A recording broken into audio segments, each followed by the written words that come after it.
ஏய் எங்கடா போற? கொஞ்சம் பசங்க கூப்பிட்டுறானுங்க, போயிட்டு வரேன். டேய் நான் வீட்ல தனியா இருக்கேன்டா, என்னை விட்டுட்டு போகாதடா. சாப்பிட்டது ஒரு மாதிரியா இருக்குது. போய் ஒரு ஜூஸ் கீஸ் குடிச்சிட்டு வரேன். அதெல்லாம் நீ போ தேவையில்ல, வீட்ல தான் இருக்கும். போத்தாவல. ஏய் பசங்க கால் பண்ணுவாங்கடி. சரி என்ன ஜூஸ் குடிக்க போற? நான் வீட்லயே போட்டு தரேனே. வீட்லயா? வீட்டில் போட்டு கொடுத்தாலும் ஜூஸ் நல்லா இருக்காது. அது கடையில் போய் ஏய் குடிச்சா நான் நல்லா போடுவேன்டா ஜூஸ், ப்ளீஸ்டா. ஃப்ரெண்டே கால் பண்ணிட்டான். சரி அப்படியா? லவுட் ஸ்பீக்கர் போடு பாப்போம். லவுட் ஸ்பீக்கரா? ஆமா. ஒரே நிமிஷம். ஹலோ மச்சான், வரியா இல்லையா? இப்ப என்னதான் கதை?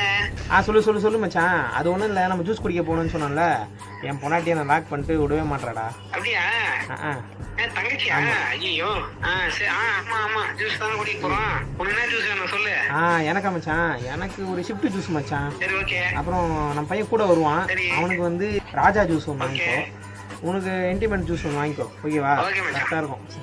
கேட்டுக்கிட்டியா? ஜூஸ் தான் குடிக்க போகிறோம். ஓகேவா? சரி மச்சான், மச்சான் நான் வந்துடுறேன். அது என்ன ஜூஸ்னா ஷிஃப்ட் ஜூஸ் ராஜா